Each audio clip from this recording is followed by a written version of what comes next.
Deuxième session d'information sur la radio numéro 1 sur l'info, le sport. Vous aurez à 7h20 le sport avec Fernand Kouakou dans Foot Inter et la zone mixte 20 21 44 48 20 24 27 87, les deux numéros pour participer à la zone mixte. Mais avant tout ceci, c'est bien sûr le journal, le grand format avec vous. Jérôme Kouakou, bonjour. Bonjour Thierry Angeval. Les titres de ce 7h, Yamoussoukro accueille ce jeudi le 7e sommet du traité d'amitié et de coopération entre la Côte d'Ivoire et le Burkina Faso. Les gouvernements des deux pays se réunissent dans la capitale politique. Retour sur les actions du TAC dès le début de ce journal.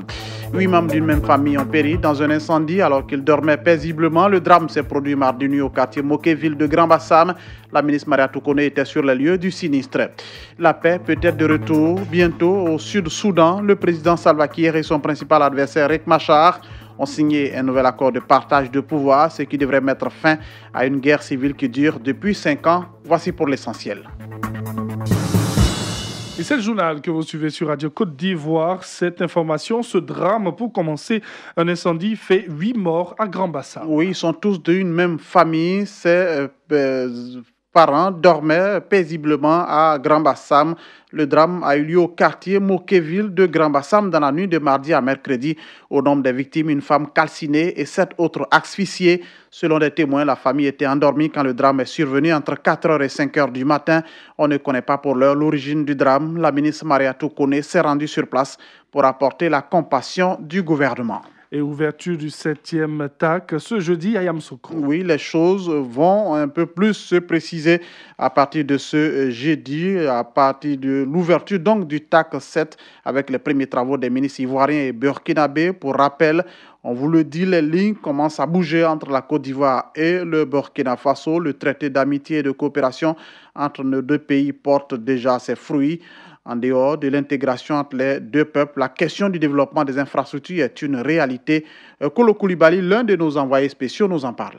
L'un des instruments significatifs des acquis du TAC est assurément l'intégration entre les deux peuples. L'histoire a peut-être été pour beaucoup en raison de la proximité et des rapprochements entre les leaders indépendantistes d'alors qui partageaient les idéaux du RDA. Aujourd'hui, près de 4 millions de Burkinabés vivent en Côte d'Ivoire. Les relations politiques et diplomatiques jugées excellentes se renforcent davantage. Notre pays offre au Faso l'accès à la mer et le port autonome d'Abidjan se positionne comme la porte d'entrée et de sortie principale des marchandises burkinabées. Côté infrastructure, les travaux de réhabilitation et de modernisation du chemin de fer Abidjan-Kaya, 1200 km, lancés depuis le lundi 4 décembre 2017. 262,4 milliards de francs CFA, c'est le montant des investissements. Plus d'1 million de tonnes de marchandises et 250 000 voyageurs transportés par an à partir de 2021. Le projet autoroute Abidjan-Ouagadougou est en construction. Du côté ivoirien, l'axe Yamoussoukro-Bouaké, 110 km est lancé. Même engagement pris par Alpha Barry, ministre des Affaires étrangères, pour le tronçon Ouagadougou-Koudougou. La fourniture d'électricité au pays des hommes intègres est une réalité. À Abidjan, en avril dernier, les gouvernements du Faso et de Côte d'Ivoire ont convenu d'achever les travaux de construction de la ligne Laboa-Bundiali-Ferke cette année. Cela permettra d'atteindre les 90 MW en termes d'énergie promise à l'État du Burkina Faso en 2017. Outre ces acquis, bien d'autres sont en cours de validation. Assurément, ce TAC 7 viendra rallonger la liste des réalisations concrètes de ce partenariat qui se veut un modèle sous-régional. Kolo Koulibaly, Yamoussoukro, Radio Côte d'Ivoire. Et des hommes d'affaires américains sont en visite à Abidjan. Oui, c'est une forte délégation qui est venue s'imprégner de la façon de faire des affaires en Afrique. Pour ce qui concerne la Côte d'Ivoire, la délégation veut apporter une aide aux coopératives agricoles et les PME ivoiriennes. Cette mission est conduite par Enza Camara, délégué général du service de promotion économique de la Côte d'Ivoire aux États-Unis, au Canada et au Mexique. Il s'agit de faciliter l'accès des financements aux sociétés coopératives. Enza Camara. Nous avons constaté que nos petites et moyennes entreprises ainsi que nos coopératives font face à des difficultés pour lever des fonds pour pouvoir fonctionner et être opérationnels. Pour pouvoir les aider à surmonter cet obstacle, on nous a mis en mission afin de chercher aux États-Unis, surtout dans nos zones administratives qui sont les États-Unis, le Canada et le Mexique, des opérateurs économiques américains qui sont dans l'appui financier à ce genre d'entreprise en Côte d'Ivoire. Et allons à San Pedro, un comité anticorruption installé dans la ville. C'est une action de l'autorité pour la bonne gouvernance qui poursuit ainsi la mise en place des comités locaux d'intégrité et des plateformes anticorruption dans les différentes régions du pays. Une délégation était récemment à San Pedro pour l'installation des structures locales. L'objectif est de se rapprocher davantage de la population et lutter efficacement contre la corruption. Retrouvons sur place Sam Kona. Ces comités ont été mis en place récemment au cours de rencontres initiées par une délégation de la Haute Autorité pour la bonne gouvernance. La délégation a d'abord rencontré les autorités préfectorales et les responsables de la sécurité dans la région avant d'échanger avec la population. Objectif, doter la région d'un cadre d'échange et des mécanismes de surveillance de la corruption et les infractions assimilées. Jacques Achiao, directeur de la sensibilisation et de l'éducation à la Haute Autorité pour la bonne gouvernance. Les actes qui sont considérés comme la corruption, il y a l'abus de fonction des agents. Le fait pour un agent d'utiliser son pouvoir pour obtenir des avantages indus pour des actes qu'il doit accomplir ou pour des actes qu'il ne veut pas accomplir, donc pour faire ou ne pas faire. Vous avez également le trafic d'influence, l'enrichissement illicite, l'interdiction des cadeaux, vous avez le conflit d'intérêts. Noumel Firmin, point focal de la lutte contre la corruption. La première action à mener, c'est de faire connaître la teneur de cet instrument qu'on vient de nous donner là aux populations. Maintenant, quand les populations sont bien instruites, elles pourront faire des dénonciations auprès de nous et c'est à nous de remonter ces informations-là auprès des pouvoirs publics pour que cela soit reprimé.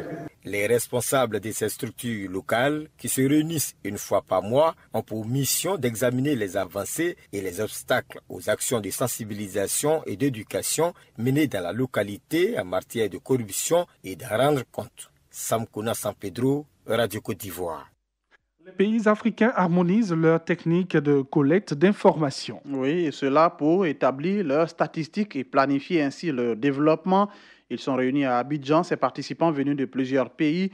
Ils vont ainsi réfléchir à l'élaboration d'un guide continental qui va permettre à terme aux pays africains d'avoir les mêmes normes pour produire des statistiques. Yo Dossinan est le responsable de la statistique au niveau de l'Union africaine.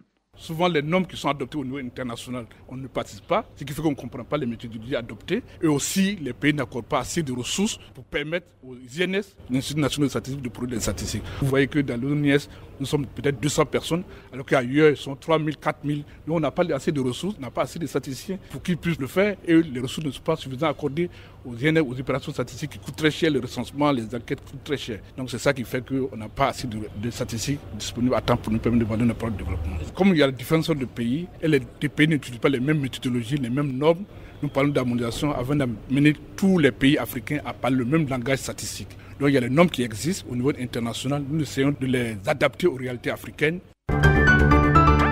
Les pèlerinages à la Mecque, la direction des cultes forme les opérateurs privés. Oui, ces opérateurs se préparent ainsi à prendre la relève dans l'organisation du Hajj les années à venir. 36 parmi eux prennent part à un séminaire qui vise à les former à une meilleure gestion des différentes opérations du Hajj au profit des pèlerins. Cette formation fait partie d'une série de séminaires mis en œuvre par la Direction générale des cultes et qui veut bien outiller ces organisations avant de leur rétrocéder l'organisation du Hajj. La formation est donnée par des consultants venus de pays voisins. Au cours de cette formation, l'accent est mis sur le suivi des agences privées de voyage, mais surtout le regroupement des opérateurs. Quelques réactions. Ibrahima Diaby, du Mali. Le premier conseil que j'ai à dire d'abord, c'est d'accepter de se former. Aujourd'hui, le Hajj est devenu un secteur professionnel hautement technique. Le Hajj, ce n'est pas une activité qui se conjugue en milliers de francs, mais c'est des millions de devises qui sont investis dans ces domaines. Une fois que vous êtes ensemble, il y a une mutualisation des dépenses. Madame Dania Rakiatou, Niger. L'encadrement de tous les pèlerins, nous avons prévu 40 pèlerins pour un encadreur. C'est-à-dire que si nous avons 40 femmes, il faut qu'il y ait un encadreur femme pour encadrer ces 40 femmes. Il faut qu'ils se regroupent. Et quand on dit regroupement, on est obligé de tenir compte d'un leadership. Quand on désigne un chef de groupe, on doit lui laisser la latitude de diriger le groupe. Et nous allons à l'international et aussi vers un retour à la paix au Sud-Soudan. Oui, le chef de l'État sud-soudanais, Salva Kiir, et son principal adversaire, Riek Machar, ont signé tous les deux un nouvel accord préliminaire de partage de pouvoir devant mettre fin à une guerre civile qui dure depuis 5 ans. Le test sera toutefois avalisé le 5 août prochain. C'est ce qu'a précisé le ministre soudanais des Affaires étrangères. Le Soudan du Sud s'est enfoncé dans une guerre civile fin 2013 quand Salva Kiir a accusé son vice-président Riek Machar de fomenter un coup d'État. Le conflit dans ce pays indépendant du Soudan depuis 2011 a fait des dizaines de milliers de morts et des millions de déplacés. Fin de ce journal. On vous rappelle juste que Yamoussoukro accueille aujourd'hui même le 7e sommet du traité d'amitié et de coopération entre la Côte d'Ivoire et le Burkina Faso. Les gouvernements des deux pays se réunissent dans la capitale politique ce jeudi.